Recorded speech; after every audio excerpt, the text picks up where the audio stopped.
Ako nga pala si Marisa Mamoso, anak sa labas, anak sa pagkakasala. Isang bastarda at kung ano-ano pang tawag sa akin. Pero sinong mag-aakala na ang katulad kong bastarda ang magliligtas sa pamilya ng ama ko mula sa kahihiyan? Ito ang aking buhay. Nang pumasok sa loob ng library, si Marisa ay narinig niya ang pagbasag ng vase. Nagulat siya sa narinig at nakita si John Levy na galit na galit. Isang taon nang nakakalipas. Pero hanggang ngayon, hindi niyo pa din nahahanap si Sandy. Kahit na nakikita ni Marisa na galit ang lalaki, ay nagpatuloy pa din siya sa paglapit at inilapag ang juice para sa private investigator. Inilapag niya sa mesang dalang tray at pinulot ang basag na vase. Medyo napaigik siya nang masugatan siya. Pasensya na po talaga kayo, Mr. Cabanilla. Ilang taon na din pong napagtanungan namin pero wala pong nakakakilala sa kanya. Kahit po sa mga magulang niya walang balita. Ni tawag o text, wala siyang natanggap mula kay Miss Sandy. Napatiimbagang si John Levy. Hindi ko kailangan ng mga impormasyon na yan. Ang gusto ko, mahanap niyo si Sandy. Kung hindi niyo magawa ang trabaho niyo, mabuti pang umalis na lang kayo. Napayuko ang dalawang private investigator at umalis na din. Mga walang silbi. Napakagaling kumuha ng pera. Pero hindi naman nagagawa ng maayos ang trabaho. Galit na sabi ni John Levy. Tumayo na si Marisa nang matapos niyang linisin ang nabasag na vase. Aalis na sana siya nang magsalita si John Levy. Ikaw Marisa, hindi mo ba alam kung nasan si Sandy?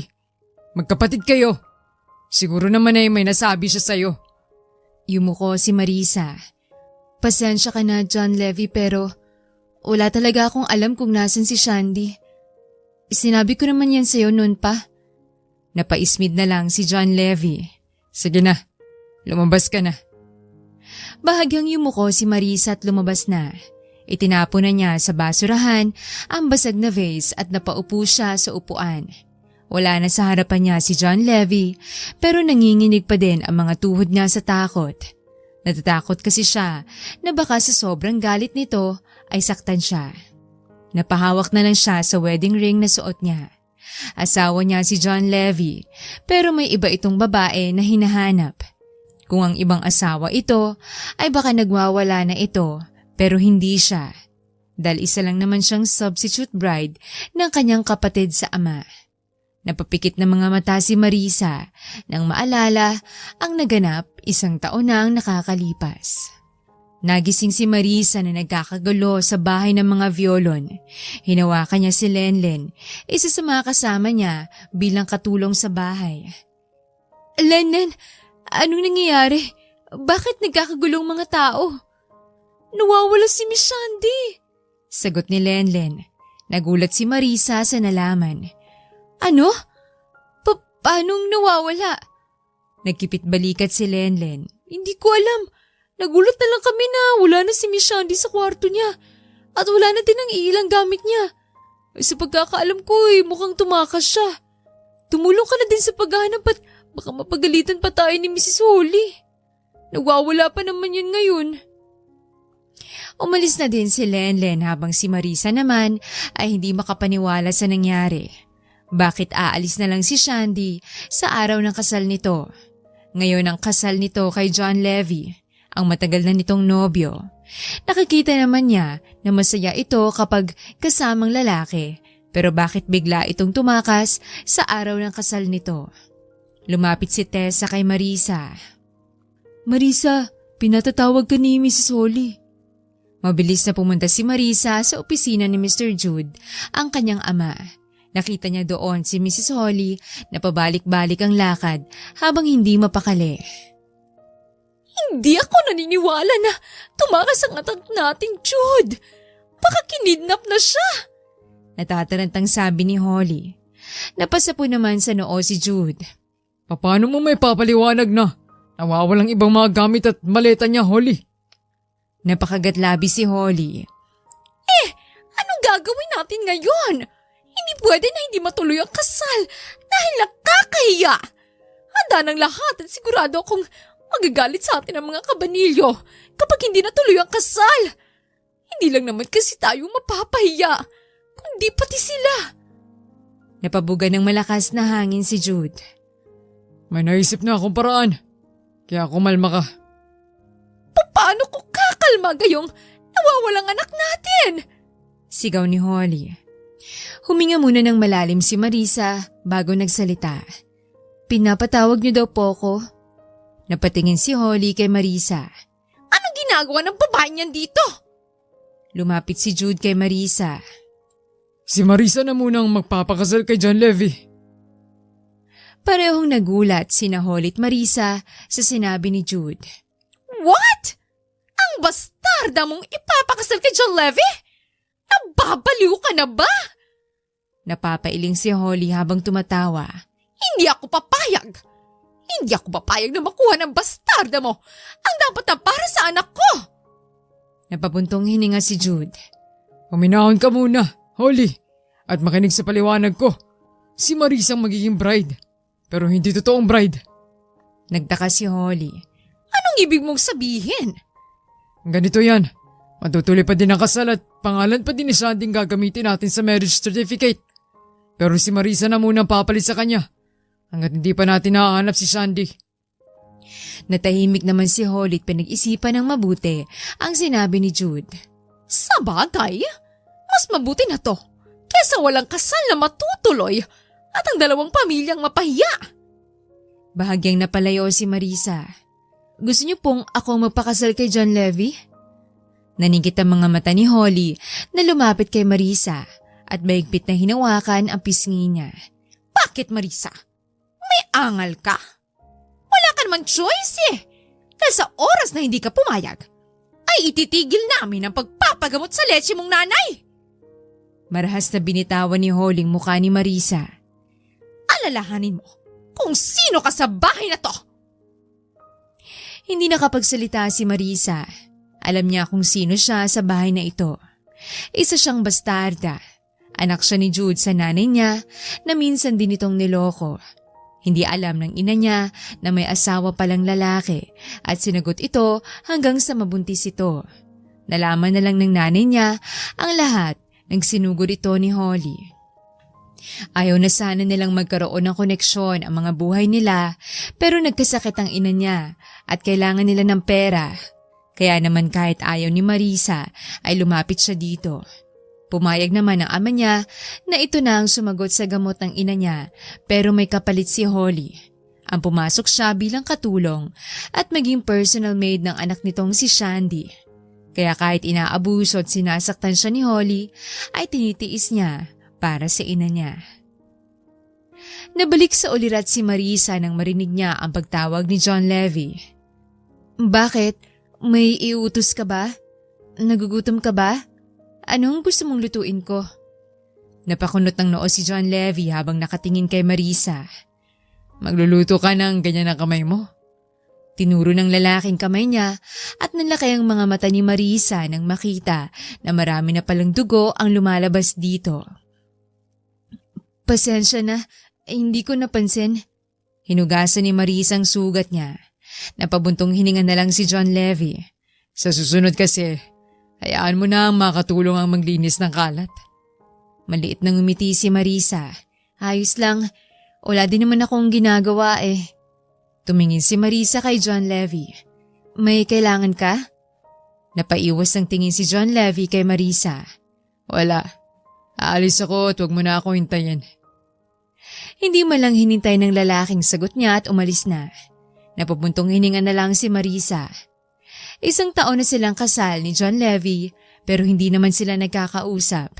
Pagkatapos kasi ng kasal ay umalis kaagad ang lalaki para hanapin si Sandy. Nakikita niyang mahal na mahal talaga nito ang babae. Kapag nahanap na nito si Sandy ay tapos na din ang papel niya dito. Nagising si Marisa sa ingay ng kotse ni John Levy. Lumabas siya ng kwarto at nakita niyang lalaki na pasuray-suray ang lakad. Muntik na itong matumba kaya kaagad siyang lumapit dito at inakay ito. Napangiwi siya sa amoy ng alak mula sa lalaki. Bitawan mo nga ako. Itinulak si Marisa ng lalaki pero inalalayan niya pa din ito. Wala siyang pakialam kung itulak siya nito, basta ang mahalaga ay madala niya ito sa kwarto. Pabagsak itong nahiga sa kama. Hiningal naman siya. Ikaw, Napatingin si Marisa kay John Levy na nakaturo sa kanya. ikaw pala ang dahilan. Kaya umalis si Sandy. Napakunot ang noo ni Marisa. Hindi niya maintindihan ang sinasabi ng lalaki. Hindi kita mapapatawad. Hindi na muling nagsalita ang lalaki dahil nakatulog na ito. Nagtataka siya at wala siyang maintindihan sa sinabi nito. Bakit siyang sinisisi ng lalaki sa pag-alis ni Shandy? Nagulat na nga lang din siya nang malaman niya na umalis ito. Napapailing na lang siya. Baka sa sobrang kalasingan nito ay hindi siya nito nakilala. Hinubad na lang niya ang sapatos ng lalaki at inayos ang kumot. Pagkatapos ay lumabas na siya sa kwarto nito. Kinabukasan ay nagising si John Levy na masakit ang ulo. Naaalala niya na uminom siya kagabi at may nalaman siya. Biglang nawala ang antok niya at kaagad na hinanap si Marisa. Marisa! Marisa! Nagulat naman si Marisa at napatingin kay John Levy na pumasok ng kusina. Bakit? Pinagluto pala kita ng sabaw para sa hangover mo. Nagulat si Marisa nang hampasin nito ang counter. Quit the act, Marisa. Alam ko na ang lahat. Nagtaka si Marisa. Ha? Anong ibig mong sabihin? Napatiimbagang si John Levy. Alam ko na ikaw ang dahilan. Kaya umalis si Sandy. Napakunot ng noo si Marisa. Sinabi sa akin ng mami mo na ikaw ang dahilan kaya umalis si Sandy. Nalaman niya na mahal mo ko. Kaya pinakiusapan mo siya na umalis na lang siya para ikaw ang maipakasal sa akin. Napapailing si John Levy. Akala ko mahinin ka.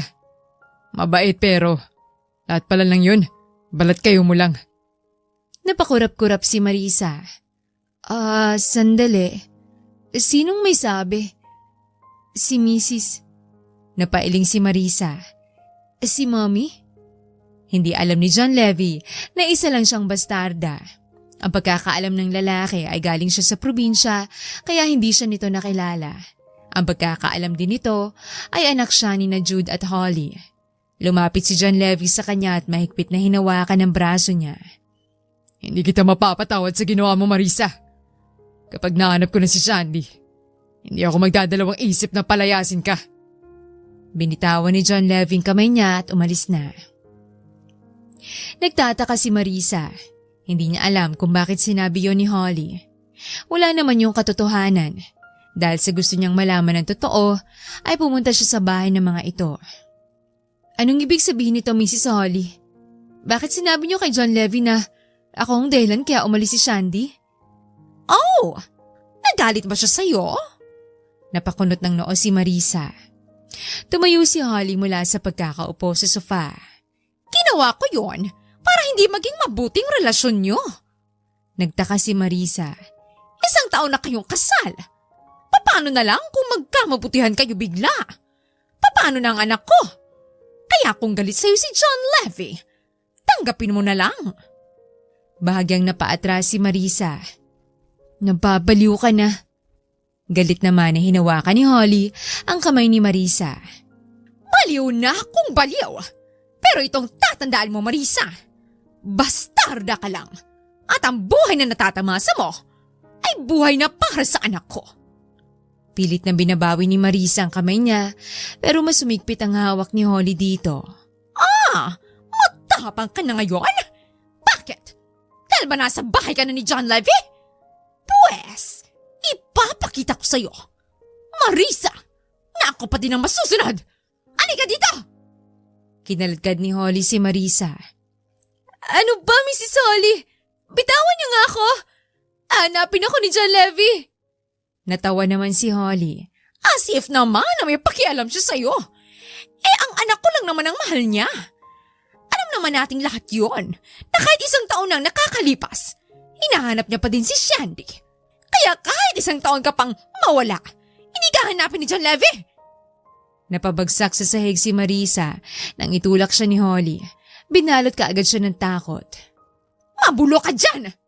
Sinara ni Holly ang pinto at kadiliman kaagad ang bumalot sa paligid. Sinubukan ni Marisa na buksan ito. Ilang beses niya din itong pinukpok. Mrs. Holly, please naman po. Palabasin niyo po ako dito. Diyan ka para magtanda ka. At maisip mo, nahawak ko pati ng buhay mo at ng nanay mo. Napaiyak na lang si Marisa habang nakaupo sa sahig at yakap-yakap ang sarili. Nung una niyang punta dito ay ginawa naman niyang lahat para sa trabaho pero gumagawa ang babae ng paraan para parusahan siya. Maliban sa sinasaktan siya nito ay kinukulong siya nito sa madilim na kwarto at ilang araw na hindi pinapakain. Dapat nga ay masanay na siya pero ito pa din siya at natatakot. Hindi mabilang ni Marisa kung ilang oras o araw siyang nasa madilim na kwarto. Nasilaw na lang siya nang bumukas ito at nakita si Holly. Makakalabas ka na. Nangihina si Marisa na naglakad palabas. Siguro naman, tatanda ka na. Hindi na nagsalita si Marisa at umalis na. Umuwi na din sila sa bahay ni John Levy. Galit na galit ang lalaki nang makita siya. Bakit ngayon ka lang? Bakit hindi ka umuwi ng 2 araw? Doon lang nalaman ni Marisa na 2 araw din pala siyang nakakulong doon. Tumingin siya sa lalaki. Wala akong kasalanan. Pagkatapos yun sabihin ni Marisa, ay bigla na lang siyang nawala ng malay. Nagulat naman si John Levy at bago pa ito bumagsak, ay nasalunan niya ito. Marisa! Marisa! Mahina niyang sinampal ang mukha ng babae pero hindi ito nagising. Dinala ni John Levy ang babae sa kwarto nito at tinawagan ng private doctor nila na kaagad din namang dumating. Anong nangyari sa kanya, Doc? Hindi mapakali si John Levy at nag-aalala siya nang makita niyang babae kanina na nawalan nito ng malay. Hindi niya alam kung bakit nararamdaman niya ito gayong galit siya dito dahil ito ang dahilan kung bakit umalis si Shandy at hindi ito ang naging asawa niya. But still, naging mabait si Marisa sa kanya. Nawalan siya ng malay dahil sa sobrang gutom. Napakunot ng noo si John Levy. Gutom? Paano naman magugutom si Marisa? Sa pagkakaalam niya ay 2 araw itong nasa bahay ng mga magulang. For sure, ay hindi naman siya nito gugutumin. Makakatulong sa kanya kung ma-IV siya. Tumango naman si John Levy. Thank you, Doc. Samahan na po kita sa labas. Hinatid na ni John Levy ang doktor at bumalik sa harap ng kwarto. Nililinisan pa kasi nakatulong ang katawan ni Marisa para makapagpahinga ito ng maayos. Biglang bumukas ang kwarto. Sir, may kailangan kayong makita. Nagtaka naman si John Levy pero pumasok siya. Nakapajama na si Marisa pero tulog pa ito. Nakita ko po to habang nililinisan ko si Marisa. Bahagyang inangat ng katulong ang damit sa likod ni Marisa at nagulat si John Levy nang makita ang ilang pasa na tila ba latay ng isang pamalo. Anong nangyari dyan? Umiling ang katulong. Hindi ko po alam, sir. Nakita ko na lang po yan habang nililinis kong katawan niya. Naghilom na yung iba at ang iba'y naghihilom pa lang. Ito din po, sir. Pinakita ng katulong ang braso ni Marisa at nakita niya ang pangingitim ng braso nito. Napapailing si John Levy. Hindi niya alam kung anong nangyari sa babae nitong 2 araw at bakit may ganito itong sugat. Gayong sa pagkakakwento ng mga magulang nito ay mahal na mahal nila ito. Napatakip siya sa bibig. May hindi ba siya alam tungkol sa babae? Dahil sa gusto niyang malaman ng totoo ay kumuha siya ng private investigator. Sir, wala po kaming nakuha tungkol kay Marisa Violon at nakasaad din po dito na tanging si Shandy Violon lang pong nag-iisang anak ni na Mr. and Mrs. Violon. Nagtaka naman si John Levy. Papaanong wala? Ang sabi sa akin ng mga Violon ay sa probinsya nakatira ang bunso nilang anak. Kaya walang nakakaalam tungkol dito. Tumango naman ng private investigator. Pero may nalaman po kami. Pinakita ng private investigator ang litrato ni Marisa kasamang isang babae. Siya po si Marisa Mamoso at ang kanyang ina na si Isabel Mamoso. Napakunot ng noo si John Levy. Marisa Mamoso? Tumango ulit ang private investigator. Nalaman din po namin na hindi totoong anak ni Holly si Marisa. Anak lang ito ng asawa niyang si Jude kay Isabel. Hindi alam ng babae na may asawa na pala si Jude at nagkaanak sila. At yun ay si Marisa. Nagtatrabaho din siya bilang isang katulong sa bahay ng ama niya. Marami pang nalaman si John Levy tungkol sa buhay ni Marisa. Hindi siya makapaniwala na naloko siya ng mag-asawa. Wala siyang kaalam-alam na napipilitan lang palang babae na pakasalan siya. Na wala pala itong kasalanan at nagalit pa siya dito.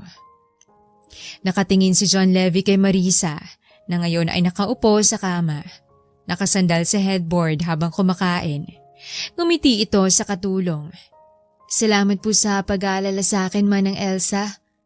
Napabuntong hininga si Manang Elsa. Wala yun anak. Kailangan mo magpalakas. Okay? Napangiti na lang si Marisa.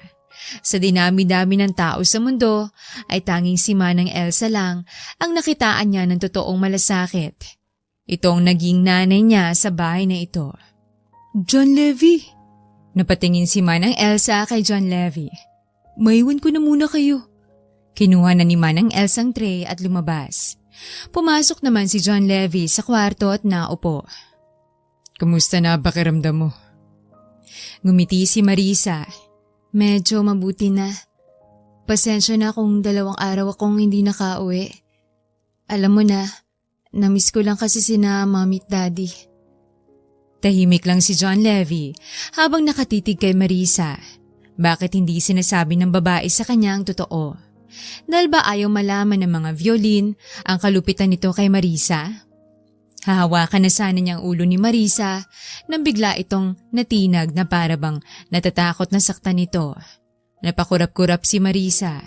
Napakuyom ng kamao si John Levy at hinaplos ang buhok ng babae. Magpagaling ka.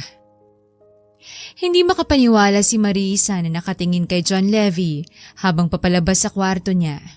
Napahawak siya sa kanyang dibdib habang ang isa niyang kamay ay nakahawak sa kanyang ulo kung saan siya hinaplos ng lalaki.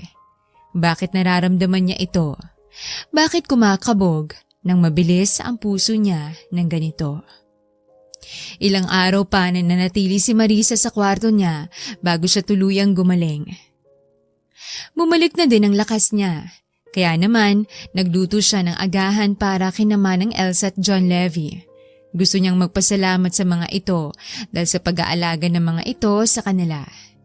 Anong ginagawa mo dito? Napalingon si Marisa kay John Levy. Oh, magandang araw, John Levy. Nagluto ako ng agahan.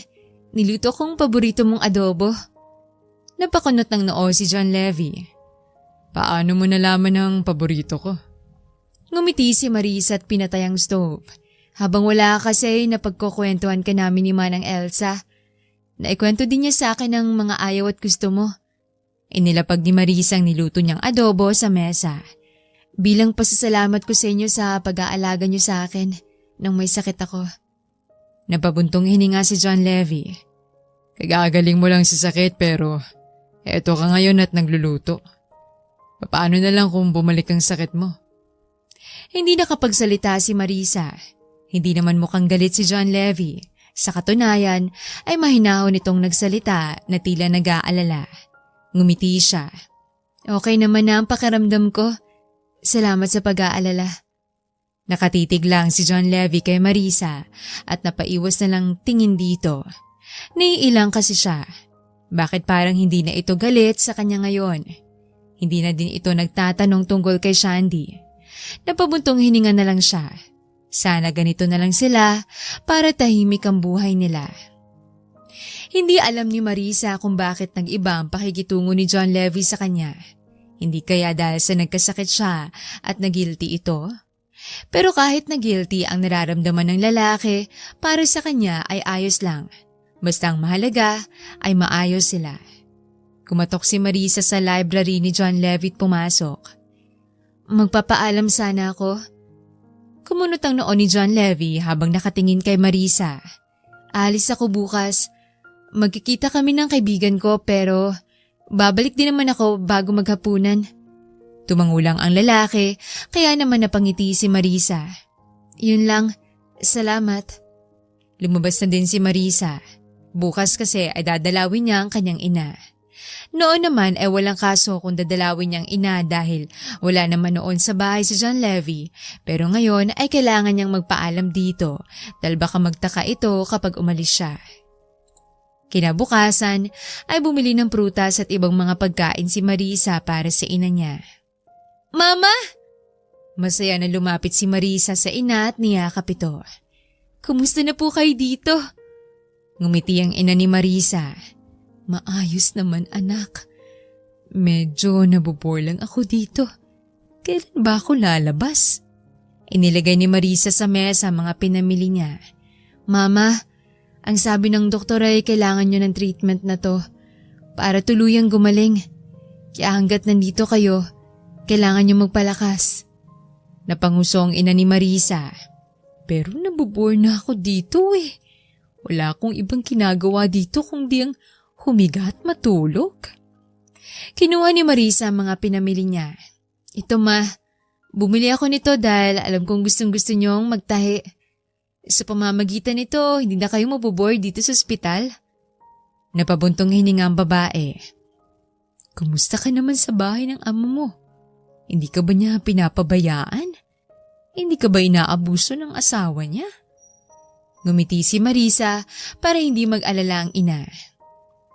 "Mama, ilang beses ko po bang sasabihin sa'yo na mababait sila sa akin? Di po ba pinayagan nila akong tumira sa bahay at sila nang nagbabayad dito sa ospital?" Hindi alam ng ina ni Marisa na pumasok siya sa bahay ng ama bilang katulong. Sa pagkakaalam nito ay nakatira lang siya. Wala din itong alam tungkol sa mga pinagdadaanan niya doon. Wala din naman siyang balak sabihin sa ina dahil mag-aalala lang ito. Basta ang mahalaga ay gumaling ang ina niya. Kapag nangyari yon ay aalis na din siya sa poder ng mga ito. Hindi alam ni Marisa na sinundan pala siya ni John Levy at ngayon ay nakatingin sa mag-ina. "Kamusta na po ang pasyente, Dok?" Tanong ni John Levy sa doktor na naka-assign sa ina ni Marisa. "Ngayon ay mabuti na ang lagay niya. Lalo na dire-diretso naman ang treatment niya. Kapag nagpatuloy na pagaling niya ay baka ilang buwan na lang ay makakalabas na siya ng ospital." Tumango naman si John Levy tumingin sa doktor. "Gawin niyo po ang lahat para mailigtas ang manugang ko. Wala pong kaso sa pera. At simula ngayon ay ako nang magbabayad ng lahat ng bills at kailangan ng pasyente. Kung maaari din po sana ay kumuha ko ng magiging private nurse niya para may mag-asikaso talaga sa kanya." Tumango ang doktor. "Sige Mr. Cabanillo, asikasuhin ko kagad ang request niyo." Umalis na din ang doktor at napatingin ulit si John Levy na masayang nakikipag-usap sa ina nito. Napabuntong hininga siya. Gusto niyang bumawi sa babae kahit sa ganito man lang na paraan. Hindi tamang inasal niya dito, lalo na't wala naman pala talaga itong kasalanan sa pag-alis ni Shandy. Tinawagan niyang private investigator. "Gusto ko alamin niyo kung bakit umalis si Shandy." Pagkatapos sabihin niyo ni John Levy ay pinatay na niyang tawag. Gusto niyang malaman ng lahat. 1 taon din siyang pinaikot ng mga violon at hindi siya papayag na hindi niya malaman ng totoo. Hapon na nang magpaalam si Marisa sa ina niya at dadalaw din siya sa susunod na araw. Kailangan niya lang mag-isip ng dahilan para magpaalam kay John Levy. Nang makauwi, ay nagtaka siya nang makita na maraming pagkain sa mesa. Hindi niya alam na nakapagluto na palang katulong. Nagulat siya na makita si John Levy na inilagay ang pizza sa mesa. "Oh, naandyan ka na pala. Halika na at kumain na tayo." Nagtataka na lumapit si Marisa sa pagkainan. "Anong meron? Bakit ang daming pagkain? Meron ba tayong bisita?" Umiling si John Levy. "Wala. Para sa'yo yan lahat." Nagulat naman si Marisa at hindi nakapagsalita. "Gusto kong mag-sorry sa'yo." Napatitig si Marisa kay John Levy. "Alam ko hindi maganda ang pinakita ko sa'yo. Iniwan nga kita nung kakakasal lang natin. 1 taon akong nawala at nagalit pa ako sa'yo." Maliit na ngumiti si Marisa. "Wala yun. Hindi mo din naman ginusto na maikasal sa akin. Tsaka hindi naman talaga akong totoo mong asawa. Kaya ayos lang." Ang pangalan ni Shandy nakalagay sa marriage certificate at pirma na lang ng babaeng kulang. Parang may kung anong pumisil sa puso ni Marisa. Bakit ba parang naiinggit siya sa babae? Siguro dahil meron itong John Levy na tunay na nagmamahal dito. Na kahit isang taon na nakakaraan ay hindi ito napagod na hanapin ito. Napatingin si Marisa sa kamay niya nang hawakan ito ni John Levy. Pero ikaw ang asawa ko ngayon, Marisa. Ikaw ang nandito. Kumabog ng mabilis ang puso ni Marisa. Para din siyang nakukuryente habang hawak ang kamay ng lalaki. Gusto kong maging magkaibigan tayo habang nandito tayo sa isang bahay. Okay lang ba sa'yo yun? Napatitig si Marisa sa mga mata ni John Levy at nakikita niya pagiging sinsero nito. Ngumiti siya. Oo naman, gusto ko nga yun eh. Napangiti naman si John Levy. Salamat. Kumain na tayo. Nagpa-order na ako ng mga pagkain para hindi ka na magluto. Nag-order din ako ng mga paborito mo. Pinaghila ni John Levy si Marisa ng upuan. Paano mo nalaman ang mga paborito ko? Ngumiti ang lalaki. Siyempre, dahil kay Manang Elsa. Natawa na lang si Marisa. Parang Manang Elsa na kasi ang naging source nila para tanungin ang tungkol sa isa't isa. Niligyan ng pagkain ni John Levy ang pinggan niya.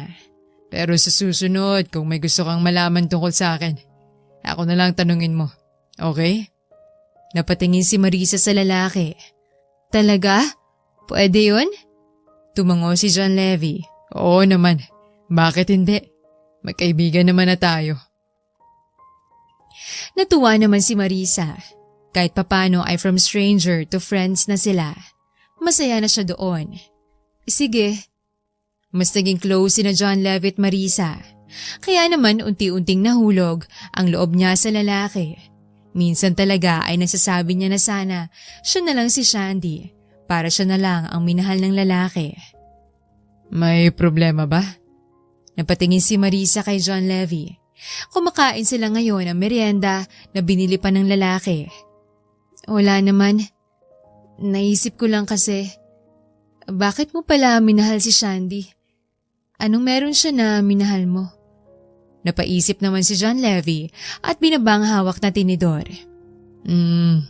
Mabait siya. Sweet, maganda at mapagmahal. Malungkot na napangiti si Marisa. Yeah, ganun nga ang ugali ng kapatid niya. Kahit nga ayaw na ayaw sa kanya ni Holly, ay naging mabait na kapatid sa kanya si Shandy. Minsan nga ay binibigyan siya nito ng mga damit at pera para sa ina niya. Hindi alam ni Holly ang ginagawa ni Shandy dahil magagalit ito. Sigurado kung gustong-gusto mo na siyang makita, no? Ngumiti lang bilang sagot si John Levy. Napayuko na lang si Marisa. Bakit pa ba siya nagtatanong ng mga obvious na ang sagot? Sinasaktan niya lang ang sarili niya. Madaling araw na pero hanggang ngayon ay hindi pa din umuuwi si John Levy kaya hindi maiwasan ni Marisa na mag-alala. Kapag ginagabi naman ito ay nagte-text naman ito sa kanya at wag na daw itong hintayin. Pero simula kahapon ay buong araw siyang walang natanggap na text ng lalaki. Sinusubukan naman niya itong tawagan pero hindi ito sumasagot. Kaagad na napalabas si Marisa ng bahay nang marinig niya ang ingay ng kotse. Nakita niya ang kaibigan ni John Levy. Marisa, ako na ang nagatid kay John Levy dahil lasing na lasing siya. Sabi ni Clyde, ang isa sa mga kaibigan ni John Levy. Kilala niya ang lalaki dahil dumalo ito noong kasal nila. Binuksan ni Clyde ang passenger seat at inalalayan si John Levy. Pwede mo ba siyang ihatid sa kwarto niya? Tumango naman si Clyde. Tumulong na din si Marisa. Habang papunta sila sa kwarto ay nagsasalita si John Levy. Minom ba tayo, dude? Dahan-dahan nila itong inihiga sa kama. Hindi pa ako lasing. Kaya minom ba tayo? Hinaplos ni Marisa ang namumula ng mukha ni John Levy. Ano bang nangyarit sobrang lasing niya? Napalabi naman si Clyde na tila nagdadalawang isip kung magsasalita ito. Tinitigan ito ni Marisa. May nangyari ba? Napailing si Clyde. Hindi ko alam kung dapat ko ba itong sabihin. Napabuga ng malakas na hangin si Clyde. Nahanap na kasi ni John Levy si Shandy. Nagulat naman si Marisa at napakurap-kurap. Ngayon na nahanap na nito si Shandy, ay tapos na din ba ang papel niya? Napatingin siya kay John Levy na ngayon ay natutulog na. Hindi na ba niya makikita at makakasama ang lalaki? Bigla siyang nagtaka at napatingin kay Clyde. Kung totoong nakita na niya si Shandy, bakit siya naglalasing? Hindi ba dapat maging masaya siya? Tumango si Clyde at napabuntong hininga. Nalaman niya kasi na may iba ng pamilya si Shandy. Nagtaka si Marisa. Pamilya? Anong ibig mong sabihin? Tumitig si Clyde sa mga mata ni Marisa. Nalaman niya na kaya hindi nagpakasal si Shandy sa kanya ay dahil buntis na pala ito. Napatakip sa bibig si Marisa. Hindi siya makapaniwala sa nalaman. Sige, aalis na din ako. Tumango na lang si Marisa at umalis na si Clyde. Napaupo naman siya sa gilid ng kama ni John Levy. Hinaplos niya ang mukha ng lalaki. Noong isang araw lang ay napag-usapan nila kung gaano kamahal ng lalaki si Shandy. Pero eto ngayon, nasasaktan ng lalaki dahil hindi naman pala siya nito mahal at buntis pa ito sa ibang lalaki. Hinawakan niya ang kamay ng lalaki. Nandito lang ako, John Levy. Iniwan ka man niya at pinagpalit sa iba. Hindi kita iiwan. Malungkot na napangiti si Marisa at hinalikan ang kamay ng lalaki. Hindi ka man mahal ni Shandy. Mahal naman kita. Tanghali na nang magising si John Levy. Napahawak siya sa masakit niyang ulo. Napaupo siya at sumandal sa headboard. Nagtataka siya kung papaano siya nakauwi, gayong ang huli niyang alaala ay nasa bar sila ng kaibigan niya at umiinom. Siguro ay si Clyde ang naghatid sa kanya. Bigla niyang naalala kung bakit siya nagpakalasing. Napamura na lang si John Levy. Sobrang saya niya nang malaman mula sa private investigator na nahanap na nga nito si Shandy pero hindi niya inaasahan na may kasama pala itong bad news. Nalaman niyang may 4 na buwan na pala itong anak. Nung umalis pala ito ay buntis na ito sa ibang lalaki.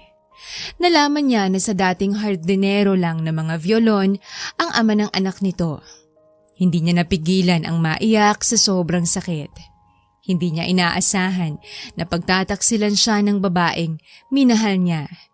Gusto niyang makausap si Shandy at tanungin kung anong totoo, pero wala siyang lakas ng loob na harapin ang babae at sa bibig mismo malaman ang totoo.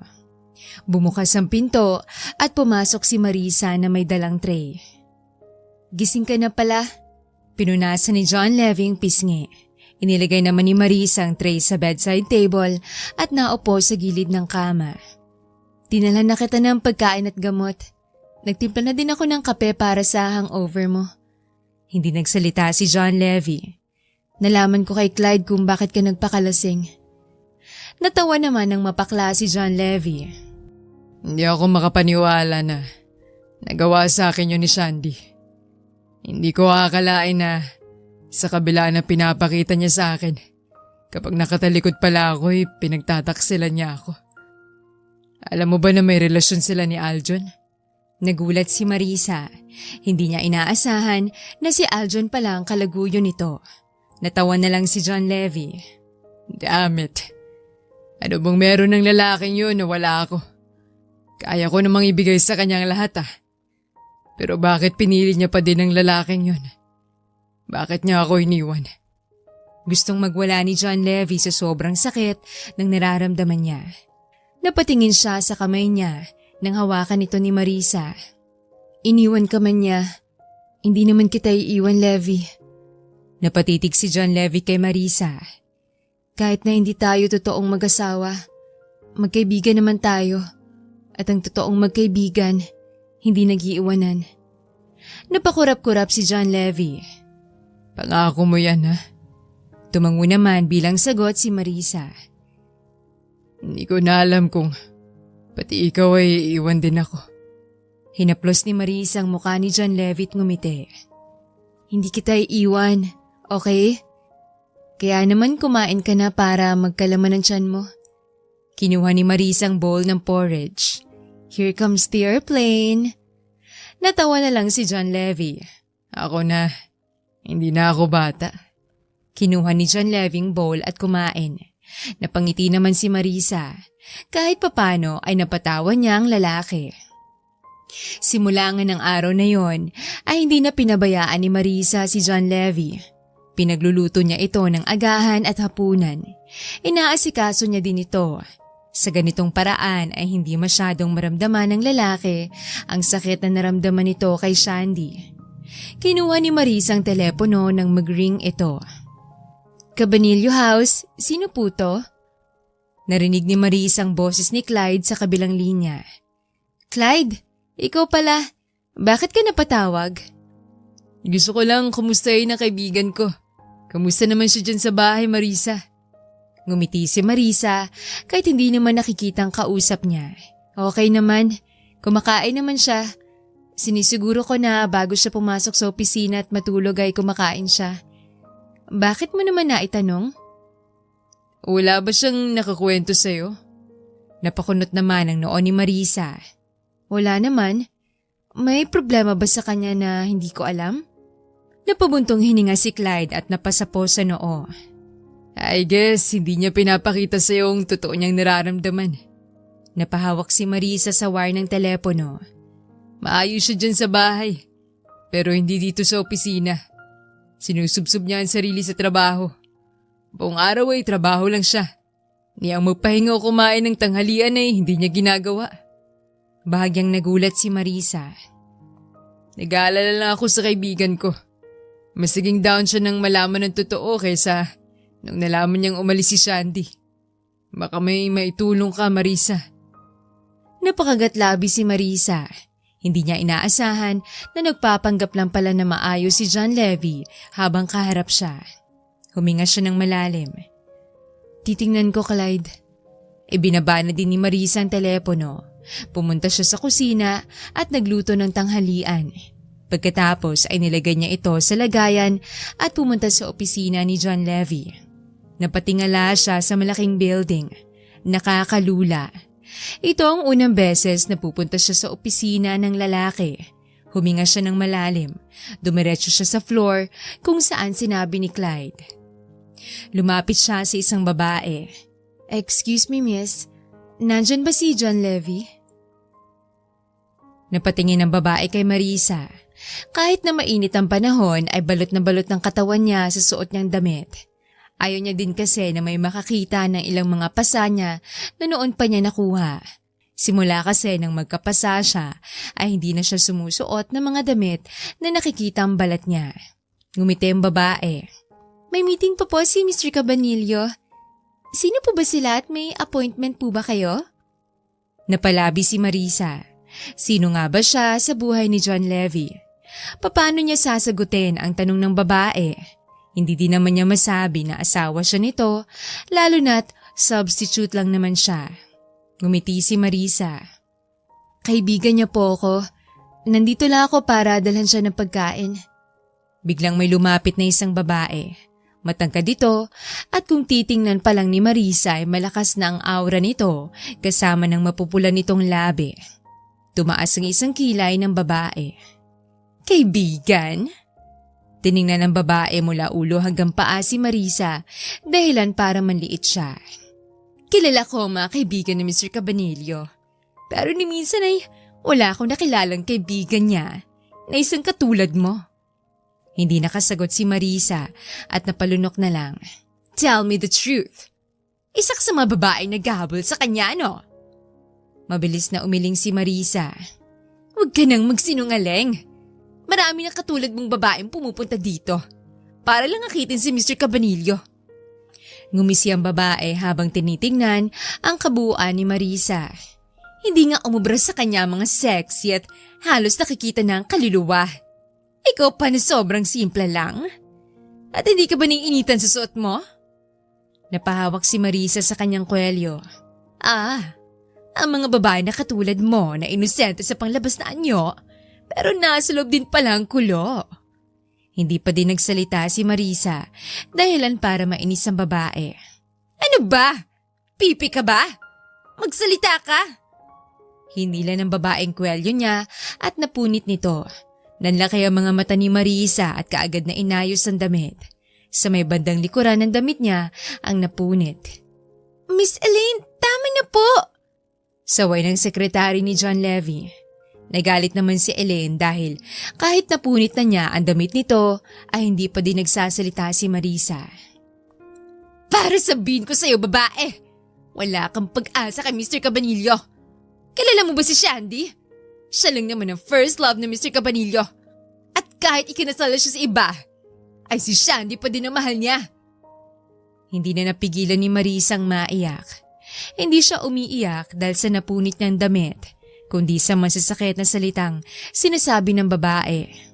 Alam naman niya na si Shandy pa din ang mahal ni John Levy, pero hindi din niya kayang iwan ng lalaki dahil mahal niya ito. Naintindihan mo? Dinuduro-duro pa ni Elaine ang balikat ni Marisa dahilan para mapaatras siya. Bigla siyang natigilan at napatingala nang may maramdaman siyang katawan sa likod. Nakita niyang seryosong mukha ni John Levy. Anong nangyayari dito? Kaagad na napatayo ng maayos sina Elaine at ang sekretary nito. Kaagad na nagsalita ang sekretary. Mr. Cabanillo, dumating po kasi tong kaibigan niyo. Tinuro ng babae si Marisa dahilan para mapatingin si John Levy sa kanya. Napayuko na lang siya. Tapos pinagsabihan po ni Miss Elaine na kaibigan niya na katulad lang daw po siya sa ibang mga babae na pumupunta dito na aakitin lang kayo. Nagalit naman si Elaine sa sinabi ng babae. How dare you! Elaine, Natigilan naman si Elaine. Mahinahon ang boses ni John Levy pero may kasamang pagbabanta. is that true? Napalunok na lang si Elaine. Yes, Mr. Cabanillo. Sinasabi ko lang naman sa kanya ang totoo. Sinasabi ko lang naman po sa kanya na huwag na siyang umasa sa inyo. Natigilan si Elaine sa sumunod na sinabi ni John Levy. You are fired! Nanlaki ang mga mata ni Elaine. Po? Fired? Bakit naman po? Seryoso na nakatingin si John Levy sa babae. Una sa lahat, hindi ko nagustuhan ang sinabi mo. Kahit na kaibigan ko man o hindi, wala kang karapatan na magsalita ng ganun sa kapwa mo. Hindi porket ikaw ang nasa ibabaw, ay kailangan mo na ding magpataas. You should stick your feet on the ground. Miss Chicafort? And Marisa here is not my friend. Napalunok na lang si Marisa. Pakiramdam niya ay napahiya siya dahil itinanggi siya bilang kaibigan ng lalaki. Nagulat na lang siya nang akbayan siya ni John Levy. She's my wife. Nanlaki ang mga mata ng mga tao sa narinig, lalo na si Elaine, habang si Clyde naman ay napapangiti habang nasa likod nila. Pumasok na din sila sa opisina at pinaupo si Marisa ni John Levy sa sofa. Ayos ka lang ba? Tumango naman si Marisa. Walang salita ang gustong lumabas sa bibig niya. Hanggang ngayon kasi ay hindi pa din siya makapaniwala na sinabi ni John Levy sa harap ng maraming tao na asawa siya nito. Lihim siyang napangiti at kinilig. Grabe naman talaga ang ginawa ni Elaine sa damit mo. Nasira talaga. Hahawakan sana ni Clyde ang damit ni Marisa nang mahinang hampasin ni John Levy ang kamay nito. Nagulat si Clyde at Marisa sa ginawa ng lalaki. Hindi mo dapat hinahawakan ng asawa ng iba. Napakagat-labi si Clyde para pigilan na mapangiti. Okay. Itinaas pa ni Clyde ang mga kamay na tila sumusuko. Napatingin naman si John Levy sa likod ni Marisa. Hinahawakan nito ang napunit na damit pero nakikita niya pa din ang likod nito. Ang mga pasa at iilang naghilom na sugat. Ngayon ay alam niya na kung bakit parang balot na balot ang damit ng babae. Para takpan ang mga sugat nito. Napabuntong hininga na lang siya. Bakit ngayon niya lang nalaman? He's so stupid. Tumingin si John Levy kay Clyde at bumulong. Clyde, bilan mo naman ang damit si Marisa. Yung katulad ng damit niya ngayon. Yung natatabunan ng katawan niya. Napakunot ng noo si Clyde. Bakit yung ganyan? Pwede naman yung dress na hindi masyadong balot sa katawan. Mainit din ang panahon ngayon. Napabuntong hininga si John Levy. Ayaw niyang sabihin sa kaibigan dahil baka ayaw ni Marisa na malaman ng iba ang tinatago nito sa ilalim ng damit. Kagaya na lang ng hindi nito pagsabi sa kanya. Ganyan na mga damit ang gusto ni Marisa. Huwag ka na magtanong at bumili ka na lang. Napanguso na lang si Clyde dahil nagsungit na naman ang kaibigan niya. Sige na nga. Umalis na din ito. Tahimik naman si Marisa. Ano bang ginagawa mo dito? Hindi alam ni Marisa kung bakit bigla siyang kinabahan. Galit ka ba dahil pumunta ako dito nang hindi nagpapaalam? Napayuko si Marisa. Sorry kung hindi ako nagsabi. Hindi na mauulit. Nakita ni John Levy ang panginginig ng katawan ni Marisa habang mahigpit nitong hawak ang damit na napunit. Natatakot ba ito sa kanya? Napabuntong hininga na lang siya at naupo sa tabi nito. Hindi ako galit, okay? Hindi ko lang gustong nangyari kanina. Napakagatlabi si Marisa. Sorry kung nagkagulo pa. Napabuga na lang si John Levy at tinapik ang balikat ni Marisa. Hindi mo kailangan mag-sorry. Dahil wala ka namang kasalanan, Marisa. At itong tatandaan mo. Hinawakan ni John Levy yung baba ni Marisa at pinatingin sa kanya.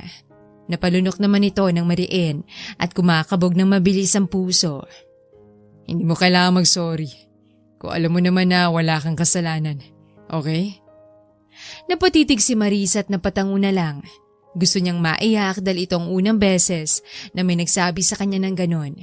Lumaki kasi siya at palagi siyang sinasabihan ni Holly na palaging mag-sorry, lalo na sa tuwing nakikita siya nito ay naaalala nito ang kataksilan ng asawa nito. Napatingin si John Levy sa likod ni Marisa. Gusto niyang itanong kung anong nangyari dito pero pinigilan niya ang sarili, lalo na nang makita niya ang mahigpit na paghawak nito sa damit nito. Maya-maya pa'y dumating na si Clyde dala ang damit na binili nito. Magbihis ka muna. Naandun ang banyo. Tinuro ni John Levy ang banyo. Kinuha naman ni Marisa ang shopping bag at pumasok sa banyo. Napatingin siya kay Clyde na may panunuksong tingin sa kanya. What? Napalabi si Clyde. She's my wife. Panggagaya ni Clyde sa sinabi ni John Levy kanina. Sigurado kong kinilig si Marisa kanina. Sinamaan na tingin ni John Levy ang kaibigan. Get out. Natawa na lang si Clyde at lumabas. Napapailing na lang si John Levy. Hindi nagtagal ay lumabas na si Marisa.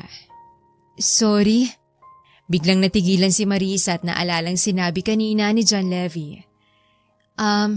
Nagpunta pala ako dito para dalan ka ng pagkain.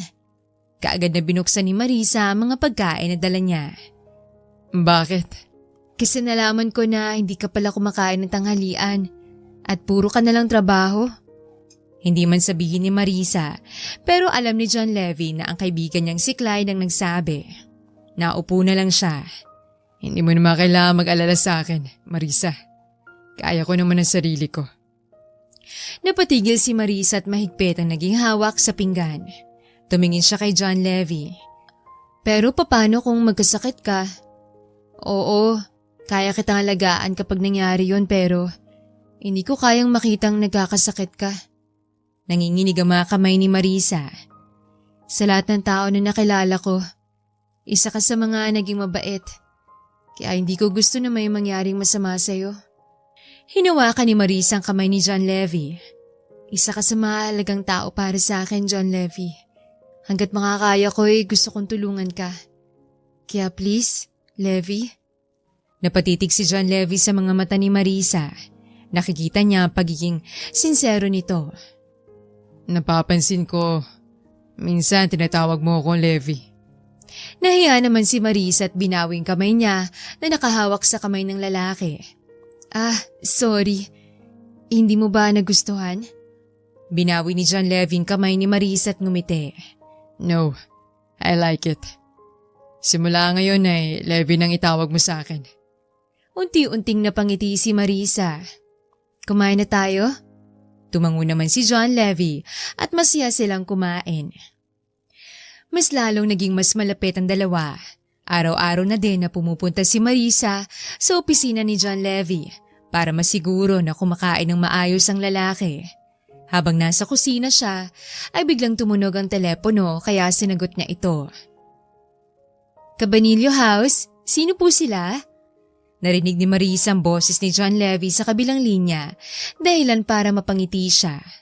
Pakiramdam niya ay para siyang isang dalaga na tumatawag ang kanyang crush. Napatawag ka, Levi? Pwede ka bang pumunta dito sa restaurant? Sinabi ni John Levy ang address ng restaurant. Napakunot ng noo si Marisa pero pumayag pa din siya. Sige. Binaba na din ni Marisa ang tawag at nagbihis ng maayos. Sa pagkakaalam niya ay mamahali ng restaurant na yon. Ayaw naman niya na mapahiya ang lalaki kapag nakita siya. Sinuot niya ulit ang damit na binili ni Clyde dahil yun lang ata ang pinakamagandang damit na meron siya. Dumating din si Marisa sa restaurant. Lumapit sa kanyang waiter. Ilang table po, ma'am? Ngumiti si Marisa. May kikitain na ako dito. Napalapi si Marisa at kahit nagdadalawang isip ay nagsalita siya. Hinahanap ko ang asawa ko, si John Levy Cabanillo. Napatango naman ng waiter. Oh, this way, ma'am. Naunang naglakad ang waiter at sumunod naman si Marisa. Dinala siya ng lalaki sa second floor. Kaagad niyang nakita si John Levy na nasa pinakagilid. Tumayo ito at may ngiti na sinalubong siya. Nagulat siya nang makitang isang malaki at magandang bouquet ng bulaklak. Para sa'yo. Hindi kaagad kinuha ni Marisa ang bulaklak. Para sa akin? Hindi makapaniwalang nakaturo si Marisa sa sarili. Tumango naman si John Levy. Pero bakit? Kinuha ni John Levy ang kamay ni Marisa at binigay sa kanya ang bulaklak. Because you deserve it. Walang choice si Marisa kundi tanggapin ang bulaklak. Pinaghila pa siya ni John Levy ng upuan. Kumakabog na ngayon ang mabilis ang puso niya at gusto niyang magtatalon sa sobrang kilig. Ano bang ginagawa natin dito? Magluluto pa kasi ako ng hapunan natin. Ngumiti si John Levy dahilan para matigilan si Marisa. Ito ang unang beses na ngumiti ng maganda sa kanyang lalaki. Na tila ba parang masaya itong makita siya. Na para bang tinitingnan siya nito ng may pagmamahal.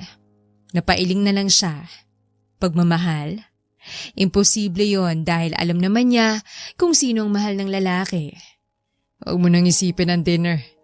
Kaya kita pinapunta dito para mag-dinner date. Muntik nang mabilyaukan si Marisa ng sariling laway. Ano? Ngumiti si John Levy. Gusto ko magpasalamat sa'yo sa lahat ng ginawa mo para sa akin. Lalo na sa kabila ng mga pinagdaanan ko hindi mo ko iniwan.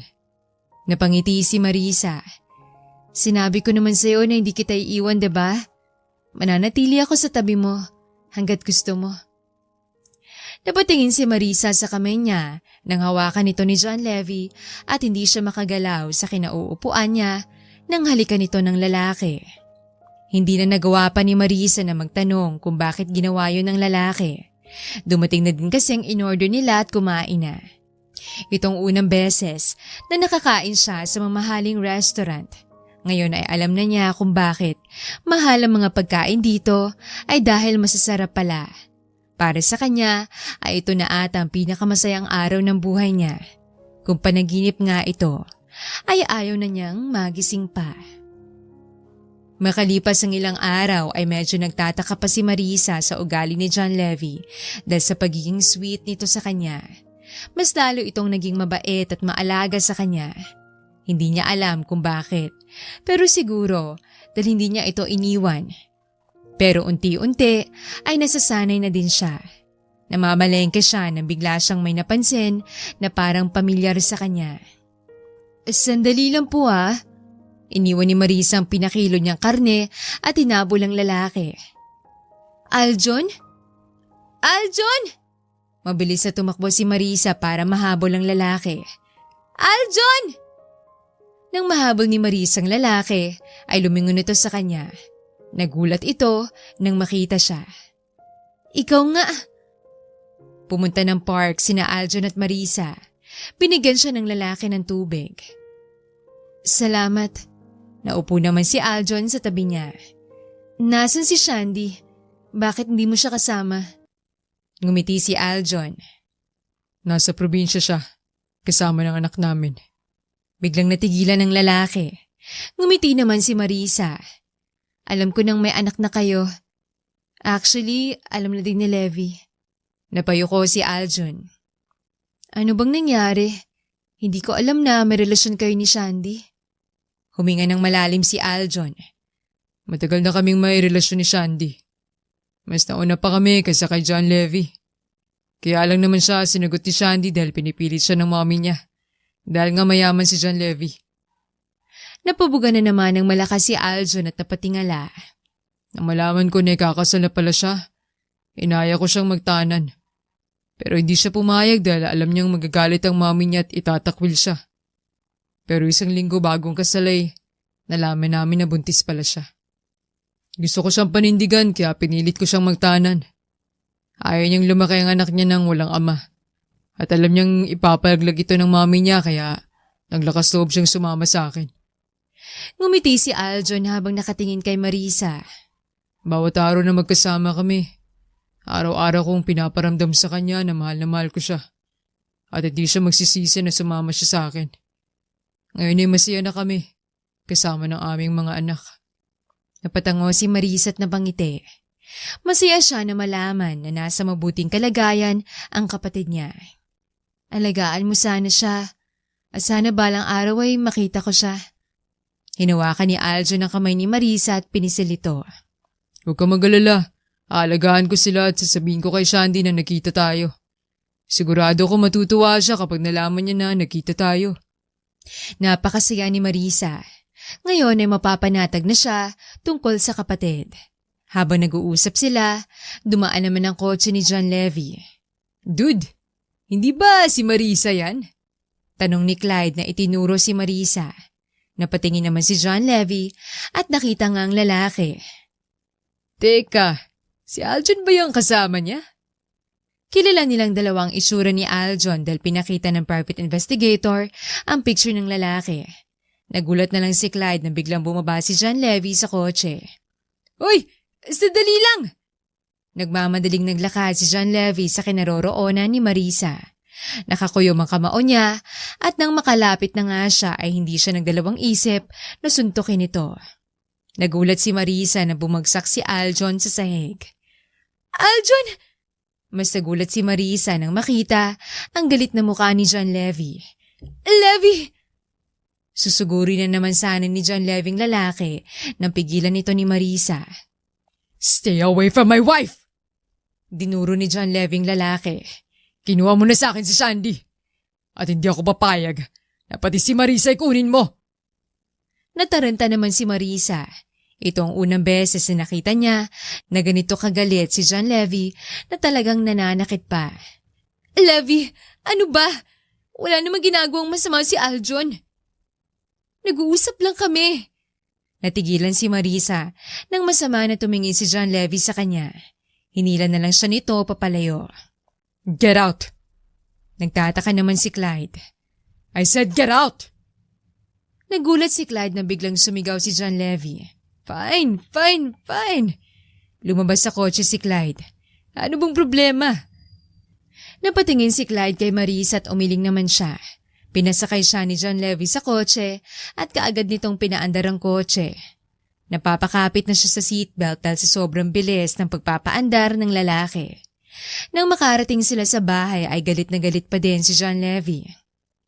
Levy, ano bang nangyayari sa'yo? Bakit mo sinuntok si Aljon? Wala naman siyang ginagawang masama ah. Natigilan na naman si Marisa nang tiningnan siya ng lalaki. Bakit mo siya kasama? Alam mo naman kung anong koneksyon niya kay Shandy. He took Shandy from me. Natawa na lang si Marisa ng mapakla. Ah, oo nga pala. Siya palang naging karibal mo kay Shandy. Si Shandy, na ang tangi mong mahal hanggang ngayon. Nagtataka naman si John Levy na nakatingin kay Marisa. Napakurap-kurap siya at huminga ng malalim para pigilan ang umiyak. Sorry kung nakipag-usap ako sa kanya. Nagkataon lang na nagkita kami. Napaiyak na si Marisa. Gusto ko lang sabihin na hindi ako katulad ni Shandy. Na basta ka nalang iiwan. Nanatili ako sa tabi mo, John Levy. At hindi ka iniwan. Saan naman pagkatiwalaan mo ko? Naglakad na si Marisa papunta sa kwarto niya. Nanatili naman si John Levy sa sala. Napamura siya at nagalit sa nagawa niya. Napaiyak niya si Marisa. How can he do that? Sumapit ang gabi ay tahimik silang kumain. Kahit nagalit si Marisa, ay pinagluto niya pa din si John Levy. Gusto niyang patunayan sa lalaki na kahit galit siya, ay hindi niya pa din ito iiwan. Marisa, tungkol sa nangyari kanina. Natigilan si John Levy nang ibaba ni Marisa ang kutsara. Huwag na natin pag-usapan yun. Gusto ko na yung kalimutan. Wala na sa akin yun. Tumayo na si Marisa. Tapos na akong kumain. Napatingin na lang si John Levy kay Marisa na naglalakad palayo. Napabuntong hininga na lang siya. Nagagalit siya sa sarili dahil nagkaganito sila ng babae. Pagkatapos ng lahat na pinaghirapan niya para makuha ang puso ng babae, ay magiging ganito lang sila. Ilang araw pang nakalipas ay ganun pa din ang setup nila. Hindi alam ni John Levy kung papaano sasabihin kay Marisa na hindi na niya mahal si Shandy, na ito na ang mahal niya. Napatingin siya sa bahay kung saan nakatira si Shandy kasama si Aljon. Nalaman niya kung saan nakatira ang babae at napagdesisyonan niyang puntahan ito. Gusto niya ng closure. Gusto niyang pakawalan ng sarili sa nakaraan at magsimula kasama si Marisa. Nagulat naman si Shandy nang makita si John Levy sa labas ng bahay nila. John Levy, paano mo? Natigilan si Shandy. Pasok ka. Pumasok naman si John Levy. Nagtataka si Marisa dahil kaninang umaga pa ay hindi nakikita si John Levy. Wala namang pasok ngayon kaya saan ito nagpunta? Manang Elsa, nakita niyo po ba si Levy? Umiling si Manang Elsa. Maaga siyang umalis kanina pero sabi niya yung babalik din siya. Tumango naman si Marisa. Hindi niya gustong ganito sila ni John Levy pero nasasaktan pa din kasi siya sa isiping sa kabila ng lahat na pinagdaanan nila ay wala itong tiwala sa kanya. Habang malalim siyang nag-iisip tungkol sa lalaki ay biglang dumating si Holly. Nasaan si Marisa? Gulat na napatingin si Marisa kay Holly. Kaagad din itong napatingin sa kanya. You ungrateful bitch! Mabilis itong lumapit kay Marisa at sinampal siya. Ano tong nababalitaan ko? Na nagkakamabutihan kayo ni John Levy? Napasigaw si Marisa nang sinabunutan siya ni Holly. Ano sa tingin mong ginagawa mo? Inaakit mo siya para makuha mo siya! Dinuro ni Holly ang mukha ni Marisa. Dahil sa mahaba nitong kuko na bumaon sa pisngi niya ay nagkasugat ito at dumugo. Para sabihin ko sa iyo, Marisa! Babalik pa ang anak ko! At kung anong meron ka, ay sa kanya lang! Napaiyak si Marisa. Wala naman po akong ginagawang masama, Miss Holly. Hindi ko po inakit si Levy. Tumawa si Holly. Hindi! Hindi ako tanga, Marisa! Akala mo ba, hindi datating sa akin na nag-dinner kayo ni John Levy? At anong Levy? Ngayon ay tinatawag mo na lang siyang Levy? Ang kapal ng mukha mo! Lumabas ng kusina si Manang Elsa dahil naririnig niya ang ingay mula sa sala. Nagulat na lang siya nang makita si Marisa na sinasabunutan ni Holly. Madam, ano ginagawa niyo kay Marisa? Bitawan niyo po siya! Sinubukan ni Manang Elsa na pigilan si Holly pero malakas lang siya nitong tinulak. Huwag kang makialam dito! Matanda ka! Nagulat si Marisa sa nakita at itinulak din si Holly. Huwag niyo sasaktan si Manang Elsa! Gulat naman si Holly. Tumatapang ka na? May lakas ka na ng loob na lumaban, ha? Sinabunutan ulit ni Holly si Marisa at pinagsasampal. Umiiyak na lang siya at paulit-ulit na sinasabi mga salitang. Tama na po, Miss Holly! Tama na po! Dahil sa matanda na si Manang Elsa ay nahihirapan itong tumayo, lalo na't malakas itong tinulak ni Holly. Ang eksenang yon ang naabutan ni John Levy. Para siyang binuhusan ng malamig na tubig nang makitang nangyayari sa asawa niya. Mabilis siyang naglakad papunta dito. Pinigilan niya ito at tinulak si Holly. Anong ginagawa mo sa asawa ko? Nagulat si Holly pero napalitan din ng galit. Asawa? Baka nakakalimutan mong ang anak kong si Shanding totoo mong asawa at itong babaeng to. Dinuro ni Holly si Marisa. Substitute lang naman yan! Habang hindi pa bumabalik si Shandy. At kapag bumalik na siya, aalis na ang babaeng yan! Niyakap ni John Levy si Marisa. Bakit ka ba ganyan? Bakit kung makapagsalita ka? Parang hindi mo din anak si Marisa. Dahil hindi ko siya totoong anak! Natahimik ang lahat ng tao sa buong bahay. Anak lang yan ng asawa ko sa kabit niya! Natawa na lang si John Levy. Lumabas na din ang katotohanan. Natahimik naman si Mrs. Holly. Kaya ka pala ganyan kay Marisa. Dahil hindi mo siya totoong anak. Dahil dyan, wala na akong dahilan para respetuhin kayo. Simula ngayon, hindi ka napapatong sa bahay na to. Wala na din koneksyon ng mga kabanilyo sa mga violon. Napakurap-kurap si Mrs. Holly. Hindi mo pwedeng gawin yan sa pamilya namin, John Levy. Baka nakakalimutan mong pangalan ni Shandy nakalagay sa marriage contract mo. Natawa naman si John Levy. Oo, pangalan nga ni Shandy. Pero baka nakakalimutan nyo din na hindi nakapirma si Shandy doon. Kaya walang bisang marriage contract na yon. Alam mo bang may anak na si Shandy? Kaya kahit kailan, hindi na siya babalik para pakasalan ako.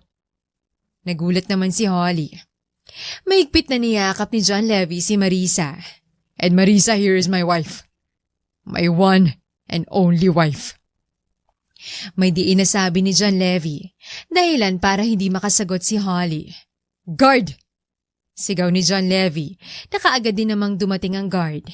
Paalisin niyo babaeng to. At kahit kailan, huwag niyo na pabalikin dito. Kinaladkad ng guard si Holly na galit na nagsisigaw. Humarap naman si John Levy kay Marisa. Sinapon nito ang mukha niya. Okay ka lang ba? Natigilan si John Levy nang makitang sugat sa mukha ni Marisa. May sugat ka. Umiling si Marisa. Ayos lang ako. Si Manang Elsa. Tinulungan din nila si Manang Elsa na maupo. Kinuha din ng katulong ang first aid kit at ginamot ni John Levy ang mukha ni Marisa. Huwag ka mag-alala. Simula ngayon, hindi ka na niya masasaktan. Wala na kahit na sino pwedeng manakit sa'yo. Napalabi naman si Marisa. Alam mo na ang totoo? Napabuntong hininga si Marisa. Ngayon na alam mo nang hindi ako totoong violon. Wala na din sigurong dahilan para manatili pa ako dito. Kasi yun lang naman ang dahilan kung bakit ako nandito eh. Natigilan si John Levy sa paggagamot ng sugat ni Marisa. Ayoko. Dito ka lang. Si Marisa naman ang natigilan. Napabuntong hininga si John Levy. Ang totoo. Matagal ko nang alam ang totoo, Marisa. Nanlaki ang mga mata ni Marisa. Paano mo nalaman? Inilagay ni John Levy ang bulak sa basurahan. Na makita ko mapasa at sugat mo sa katawan. Nagduda ako kaya pinaimbestigahan ko. Doon ko nalaman na anak ka pala sa labas ni Mr. Violon. Napayuko si Marisa. Hinawakan ni John ang baba niya dahilan para magtagpo ang mga mata nila. Ngayon na malinaw na sa akin ang lahat. Pakasalan mo ako, Marisa. Nagulat si Marisa. Ha? Maliit nang ngumiti si John Levy, hinawakan na kamay ni Marisa. Nanggaling ako kay na Shandy. Nakausap ko siya at humingi na din siya ng tawad sa akin. Sinabi niya na kahit kailan, hindi niya ako minahal. Nakaya niya lang naman ako sinagot dahil yun ang gusto at utos ng mami niya. Gusto ko, bago ako makipag-usap sa'yo kumawala na ako sa nakaraan at sa mga tanong ko tungkol kay Shandy. At nagawa ko na ngayon. Isa na lang ang hindi ko pa nagagawa. Pinisil ni John Levy ang kamay ni Marisa at hinaplos ang pisngi nito. Marisa, mahal kita. Napanganga sa sobrang gulat si Marisa. Hindi ko alam kung kailan to nagsimula. Basta nagising na lang ako isang araw na ayaw na kitang mawala sa buhay ko. Hindi mo ako iniwan kaya hindi din kita iiwan. Hinalikan ni John Levy ang kamay ni Marisa. Mahal na mahal kita, Marisa. Please, marry me. Napaiyak naman si Marisa at napayuko. Alam mo bang natatakot ako na baka mapagod ka sa akin dahil sa hindi ko pagkausap sa'yo.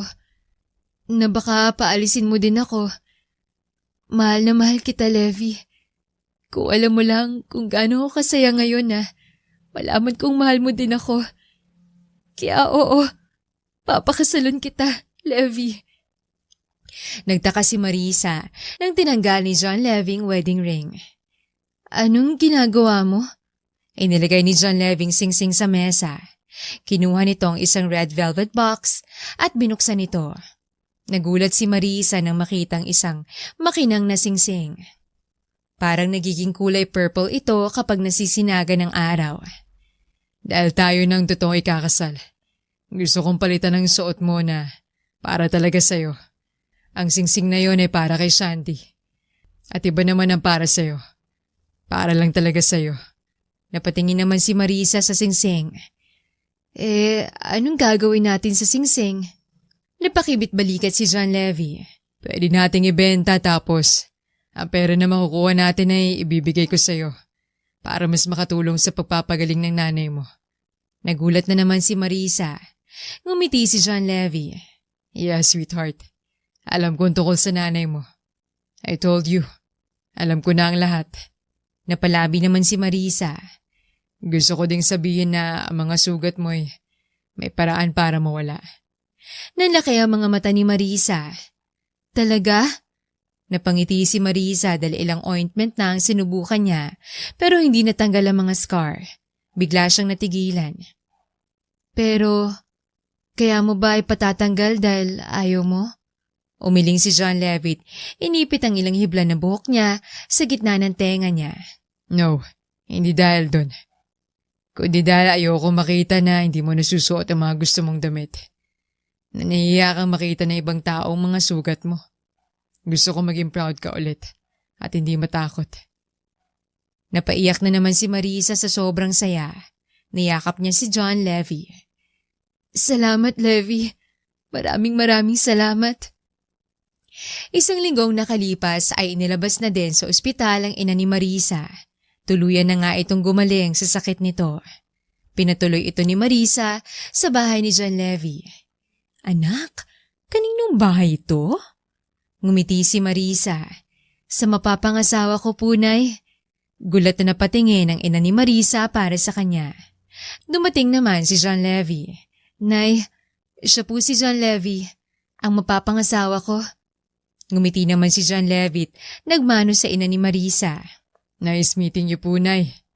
Pinaliwanag ni Marisa sa kanyang ina kung papaano sila nagkakilala ni John Levy. Wala siyang nilihim sa ina. Lahat ay sinabi niya. Naiyak na lang ang ina niya sa nalaman, pero masaya na din dahil naging masaya ang anak nito. 2 buwan pang nakalipas ay nagpakasal na din sina John Levy at Marisa. Biniyayaan din sila ng 3 anak. Ngayon ay masaya na si Marisa kasama ang kanyang asawa. Marami talaga tayong hindi inaasahan sa buhay. Minsan ay akala natin ay yun na ang mangyayari sa buhay natin dahil yun ang plano natin. Pero may iba palang plano ang tadhana natin. Kagaya na lang ng plano ng tadhana ni Marisa. Ang akala nito ay aalis din siya pag nakabalik si Shandy sa buhay nila pero hindi. Ibang plano ng tadhana para sa kanya. Siya palang nakatadhana na ikasal kay John Levy at ngayon ay pareho na silang masaya. At dito Ako nga pala si Marisa, Mamo.